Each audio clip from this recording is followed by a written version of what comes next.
Very good morning बच्चों। आज आपको ऊतक का अगला पार्ट बताया जाएगा। पिछले भाग में मैंने आपको मनुष्य के ऊतकों के बारे में समझाया था। आज मैं पादपों के ऊतकों के बारे में समझाऊंगा। तो पादप ऊतक में हम दो तरह के ऊतक देखते हैं, विभज्योति ऊतक और स्थायी ऊतक। विभज्योति ऊतकों का कार्य जो होता है, इनका कार्य ये भोजन को बनाना और एक जगह से दूसरी जगह पहुंचाने का कार्य करते हैं। ठीक है, ये क्या होता है, ये ऊतक जो होते हैं अधिक क्रियाशील होते हैं। ठीक है, ये वृद्धि का कार्य करते हैं। सॉरी, भोजन को पहुंचाने का नहीं, वृद्धि का कार्य करते हैं। ये ऊतक जो होते हैं क्रियाशील होते हैं और इनमें कोशिका द्रव्य बहुत अधिक मात्रा में होता है और ये इनकी कोशिका भित्ति पतली होती है। ठीक है, और दूसरी बात यह है, इनमें जो केंद्रक होता है वो बिल्कुल स्पष्ट केंद्रक होता है। फिर दूसरा करते हैं कि हम स्थायी ऊतक के बारे में। स्थायी ऊतक जो होता है ये विशिष्ट कार्य के लिए होते हैं। ये विशिष्ट कार्य के लिए होते हैं और इनमें जो विभज्योति ऊतक की शक्ति, ये जो जब विभज्योति ऊतक अपनी शक्ति खो देते हैं तो वह स्थायी ऊतक के रूप में बन जाते हैं। ठीक है, अब मैं आपको जो विभज्योति ऊतक है इनके अलग अलग, जैसे शीर्षस्थ ऊतक क्या होता है इसके बारे में बताऊंगा। ठीक है, तो इससे पहले जो शीर्षस्थ ऊतक जो होते हैं, ये पादप में मेरिस्टेमेटिक टिश्यू बोलते हैं इनको। विभज्योति ऊतक को इंग्लिश में मेरिस्टेमेटिक टिश्यू। ठीक है, इसका डेफिनेशन कुछ इस प्रकार है कि पौधे की वृद्धि कुछ निश्चित एवं शेष भागों में होती है। ये विभज्योति ऊतक में ही संभव है। ठीक है, तो और ये तो हो गए डेफिनेशन विभज्योति ऊतक की। शीर्षस्थ ऊतक जो होते हैं इनको बोलते हैं लेटरल मेरिस्टम। ठीक है, लेटरल मेरिस्टम का मतलब ये होता है कि एपिकल मेरिस्टम बोलते हैं इनको। ये ऊतक जड़ एवं तनों में पाए जाते हैं, क्योंकि ये शीर्ष पे या जड़ों में, ये जड़ों की वृद्धि करते हैं या शीर्ष से वृद्धि करते हैं। ये कुछ ही स्पेशल स्थानों में पाए जाते हैं। दूसरे जो टाइप के ऊतक होते हैं पार्श्व विभज्योतिक ऊतक यानी कि लेटरल। ठीक है, ये कहाँ पाए जाते हैं, या तो तनों में पाए जाएंगे, तने मतलब तना क्या होता है, पतले से मोटा होता है। ठीक है, इनके रिंग्स बनते हैं तनों में। ठीक है, तो उसमें पाया जाता है ये तक, ये तने को पतले से मोटा करने में कार्य करता है। ये ऊतक उसमें पाए जाते हैं।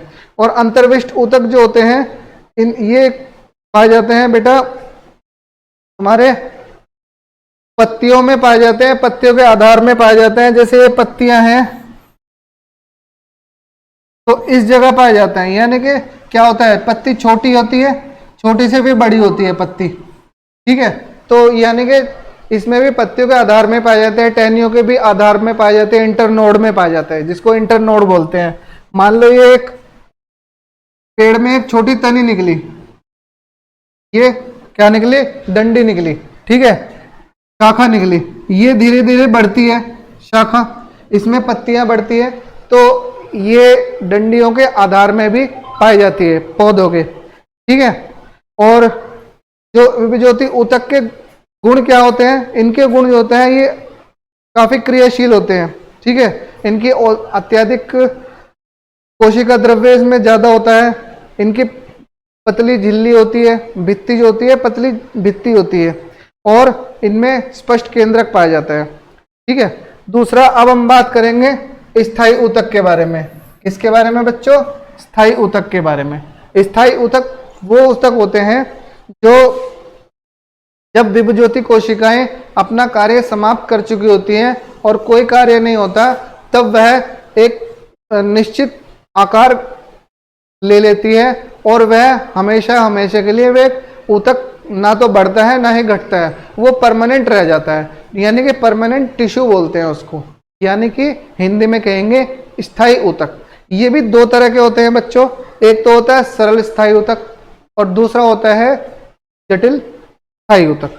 ठीक है, तो जटिल सरल स्थायी ऊतक में सबसे पहले हम पढ़ेंगे, क्या पढ़ेंगे बच्चों, पैरेन्काइमा। पैरेन्काइमा के बारे में, पैरेन्काइमा होता क्या है बच्चों, कि इसमें क्या होता है, ये एक सरल स्थायी ऊतक है जो पैकिंग का कार्य करता है। ठीक है, पैकिंग में भी इसमें भी दो तरह के ऊतक पाए जाते हैं, लेकिन मतलब पैकिंग का निर्माण करता है। लेकिन उससे पहले कि हम इसकी कार्य के बारे में बात करें, थोड़ा इसके गुणों के बारे में बात कर लेते हैं। इसके क्या क्या गुण होते हैं। ये पतली भित्ति वाला होता है, ठीक है, और इसमें हमेशा जीवित कोशिका ही मिलती है। ठीक है, और इनमें जो काफी ज्यादा रिक्त स्थान पाया जाता है, सरल ऊतक में बच्चों काफी रिक्त स्थान पाया जाता है, इसलिए इसमें भोजन का भंडारण करने में की क्षमता होती है। ठीक है, और अब बात करते हैं जो पैरेन्काइमा है बच्चों। पैरेन्काइमा भी दो तरह का होता है, क्लेरेन्काइमा और एरेन्काइमा। क्या होता है, पैरेन्काइमा और एरेन्काइमा। पैरेन्काइमा का कार्य क्या होता है बच्चों, पैरेन्काइमा का कार्य होता है ये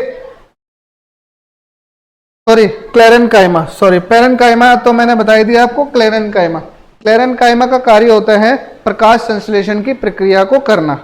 ठीक है, पैरेन्काइमा का कार्य जो ऊतक होता है वो प्रकाश संश्लेषण की क्रिया करता है, और एरेन्काइमा का कार्य होता है जो जल में पौधे पाए जाते हैं, जल में पौधे पाए जाते हैं, कुछ पौधे जल में भी पाए जाते हैं, तो उनमें क्या होता है, एयर सैक होता है, यानी कि कैविटी होती है, एक गुहा होती है, वायु गुहा बोलते हैं उसको,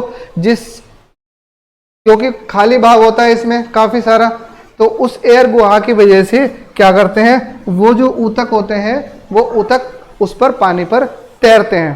ठीक है, और बाकी जो ये है ऊतक, बाकी के ऊतक जो है उसके बारे में हम आपको अगली क्लास में बताएंगे। धन्यवाद।